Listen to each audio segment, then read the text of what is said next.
छोटे छोटे बालड़े उस स्थान ते बैठे हुए ने। गुरु अमरदास साहिब जी तकदे पए ने। जदों उस स्थान ते हुमायूं ने गुरु अंगद साहिब जी का ख्याल वेख्या कि मैं इन्ने चिर तो खड़ा, मेरे वाल किसी तरह का ख्याल नहीं आया। कहने लगे उस स्थान ते गुरु अंगद साहिब जी ने परवाह नहीं की। और सच जानियो इस घर नूं रब तो बिना परवाह भी किसी दी नहीं। परवाह ना ही किसे केरी बाज सच्चे ना है। भाई एक परवाह रब दी होर किसे दी है, दर परवाह नहीं करता ते इसते दर ते जुड़न वाला भी किसे दी परवाह नहीं करता। हुमायूं ने की कीता, म्यान ते विचों तलवार कढ़ी। म्यान ते विचों तलवार कढ़ के जदों चुकन लग्या ते गुरु अंगद साहिब जी सहज सुभाए कहन लगे जिथे तलवार चुकनी सी उस स्थान ते चुक ना सकिया, उथों ते हार खा के आया। कहीं ते निमरता ते घर गुरु नानक ते दरबार तलवार चुकदा पिया। कहीं ते हुण समझ आ गई। गुरु साहिब जी ते चरणा ते मत्था टेक दिता। हुमायूं ने गुरु अमरदास साहिब जी देखते पाए सी उस स्थान ते भी एक घर हौमे वालियां तां नहीं है। इत्थे खर्चियो हंकार ना पावे। एक घर ते अंदर ते जिन्हां दा सुभाव बच्चियां वाला उन्हां दे नाल गुरु खेड़दा है। इस घर दे विच तां बालड़े सुभाव वाले परवान ने, इत्थे हंकार वाले हुमायूं परवान नहीं, उन्हां नूं कोई थां नहीं।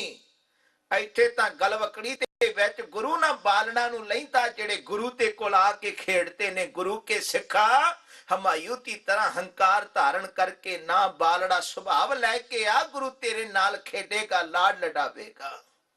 समझ आ गई बई इत्थे खौमे की कोई गल नहीं, इत्थे सुभाव बालड़ा वाला रखांगा। गुरु अमरदास जी ने धारण कर लिया। गुरु ते प्यारिओ सेवा की उस स्थान ते सेवा करदियां इत्थे तक भी इतिहास ते विच आया। गुरु अंगद साहिब जी ने ताड़ना कर दित्ती सी। की ताड़ना कीती सी? खडूर साहिब की धरती ते तपा रहिंदा सी। गुरु अंगद साहिब जी नूं देख के जर नहीं सी सकदा, सहार नहीं सी सकता। उस स्थान ते तपा जिहड़ा रहिंदा सी वो तपा हुण गुरदेव पिता धन गुरु अंगद साहिब जी ते बारे गलत प्रचार भी करता सी। एक मौका इसनूं इहो जिहा मिलिया, मींह ना पिया खडूर साहिब की धरती ते। लोकां ने तपे नूं जाके बेनती कीती। उन्हां दिनां ते विच बाबा अमरदास जी पिंड बासर के आए होए सी। हुण तपा कहंदा बई गल सुनो, तुहाडे पिंड ते विच मींह किवें पएगा? ਇਹ ਗ੍ਰਸਤੀ ਤਪਾ ਤੇ ਤੁਸੀਂ ਪਿੰਡ ਦੇ ਵਿੱਚ ਟਿਕਾਇਆ। ਸਭ ਤੋਂ ਵੱਡਾ ਘੋਰ ਪਾਪ ਪਿੰਡ ਦੇ ਵਿੱਚ ਹੁੰਦਾ ਪਿਆ। ਤੁਸੀਂ ਕਹਿੰਦੇ ਹੋ ਬਰਸਾਤ ਹੋ ਜਾਏ। ਕਹਿੰਦੇ ਹੁਣ ਤੁਹਾਡੇ ਪਿੰਡ ਦੇ ਵਿੱਚ ਬਰਸਾਤ ਤਾਂ ਹੋਵੇਗੀ ਜਿਹੜਾ ਅੰਗਦ ਨਾਂ ਦਾ ਤਪਾ ਇਸ ਸਥਾਨ ਤੇ ਬੈਠਾ ਪਿੰਡ ਤੋਂ ਬਾਹਰ ਨਿਕਲ ਜਾਏ। खबर गुरु अंगद साहिब जी तक पहुंची। गुरु अंगद साहिब जी ने गुरु ते प्यारिओ उस स्थान ते आप ही ये विचार करके नगर नूं छड़ दिता भी तुहाडा भला हुंदा ते प्यारिओ मैं नगर छड़ दिना। गुरु नहीं चाहुंदा किसे दा उजाड़ा होवे, हर किसे दे घर दे विच सुख वरतन, क्योंकि सतगुरु सबना दा भला मनाएं ता तिसदा बुरा क्यों खोए। मेरे दाते ने बुरा नहीं सोचा उस तपे दा भी, नगर नूं छड़ के बाहर चले गए। बरसात ना हुई। लोकी तपे ते कोल पहुंच गए, कहन लगे भलिया तू कहंदा सी बरसात होवेगी। क्रोध दे विच आके बोल कहन लग्या कहंदा बरसात किहड़ी मेरी मुट्ठी दे विच रखी है? कहंदे बरसात मेरे कोल नहीं। इन्ने चिर नूं गुरु अमरदास साहिब जी जदों पहुंचे ने पिंड बासर के तो खडूर साहिब उस स्थान ते पता लग्या तपे नूं नगर तो बाहर कढ दिता। देखो एक गल गुरु की बाणी कहती है, जदों गुरु के सिखा तू गुरु ते नाल सांझ पाएगा, गुरु ते नाल एक मिक होके विचरेगा, उदों फिर तेरे विच ते गुरु ते विच अंतर कोई नहीं। तेरे अंदर भी गुरु वरतेगा। गुर सिखा अंदर सतगुरु वरता है। फिर गुरु के सिखां ते विच भी गुरु ते बोल वरतते ने। उस स्थान ते बाबा अमरदास जी ने सहज सुभाए कह दिता भी बरसात इंज नहीं होवेगी। कहते फिर किवें होवेगी, तुसी तरीका दसो। ਕਹਿੰਦੇ ਤਰੀਕਾ ਇਹ ਹੈ, ਤਪੇ ਨੂੰ ਜਿਸ ਖੇਤ ਦੇ ਵਿੱਚ ਖਿੱਚ ਕੇ ਲਿਜਾਓਗੇ ਉਸ ਖੇਤ ਦੇ ਵਿੱਚ ਮੀਂਹ ਪਏਗਾ। ਨਗਰ ਤੇ ਲੋਕਾਂ ਨੇ ਤਪੇ ਨੂੰ ਖਿੱਚਿਆ, ਕੋਈ ਕਿਸੇ ਖੇਤ ਦੇ ਵਿੱਚ ਘਸੀਟ ਕੇ ਲਿਜਾਏ, ਕੋਈ ਕਿਸੇ ਖੇਤ ਦੇ ਵਿੱਚ।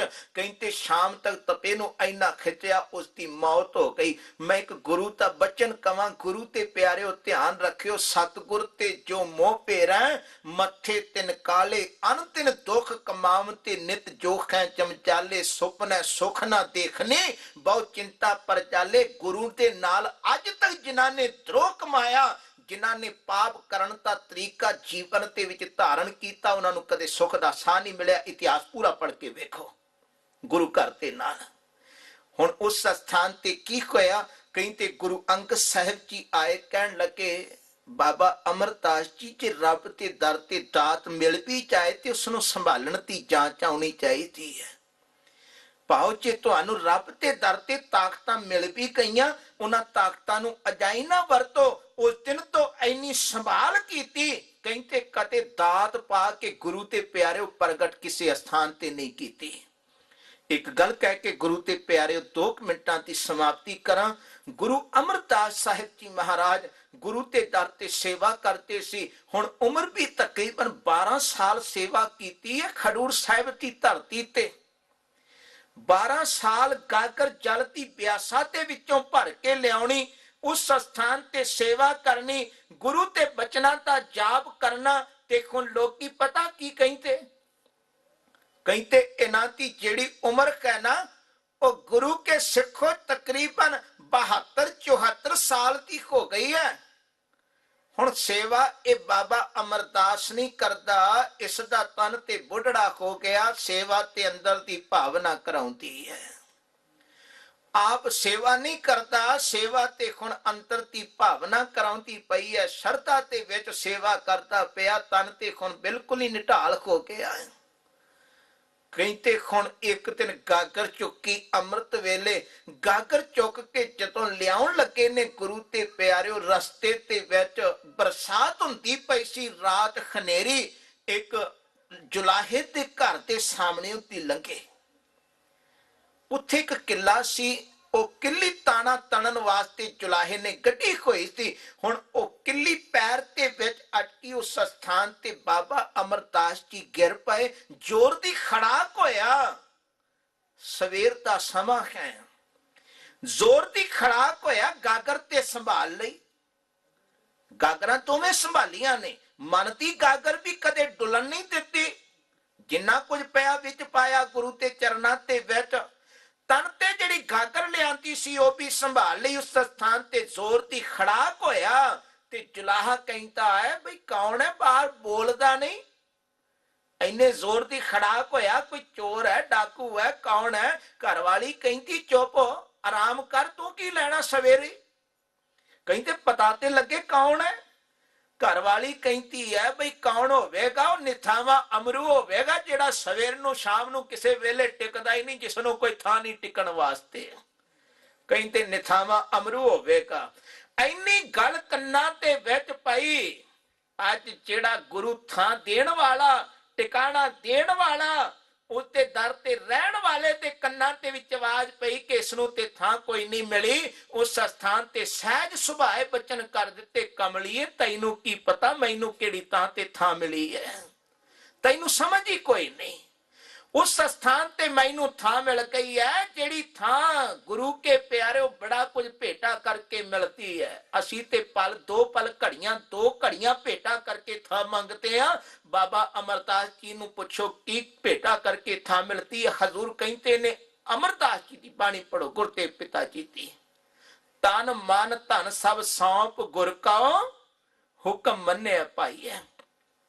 ਇਹ ਬਚਨ ਕਹਿ ਕੇ ਉਸ ਸਥਾਨ ਤੇ ਆ ਗਏ। ਸਵੇਰ ਨੂੰ ਦੀਵਾਨ ਸਜਿਆ, ਕਹਿੰਦੇ ਦੀਵਾਨ ਸਜਿਆ, ਸਜੇ ਦੀਵਾਨ ਦੇ ਵਿੱਚ ਉਸ ਸਥਾਨ ਤੇ ਜੁਲਾਹਾ ਆਪਣੀ ਘਰਵਾਲੀ ਨੂੰ ਲੈ ਕੇ ਆ ਗਿਆ ਤੇ ਘਰਵਾਲੀ ਨੂੰ ਲਿਆ ਕੇ ਦੋਵੇਂ ਹੱਥ ਜੋੜ ਕੇ ਸਾਹਮਣੇ ਖੜਾ ਹੋ ਕੇ ਜੁਲਾਹਾ ਕਹਿੰਦਾ, ਉਹ ਆਪਣੇ ਭਗਤਾਂ ਦੀਆਂ ਰਸਨਾ ਤੇ ਵਸਣ ਵਾਲਿਆ, ਇੱਕ ਅੱਜ ਕਿਰਪਾ ਤੇ ਕਰਤੇ, ਮੇਰੇ ਸਿਰ ਤੇ ਮੇਰ ਭਰਿਆ ਹੱਥ ਰੱਖਤੇ। अब तेरे दर ते सेवा करने वाले की जुबान तो निकले एक बोलते द्वारा मेरी घरवाली कमली हो गई है, रहमत करते एक किते संभल जाए।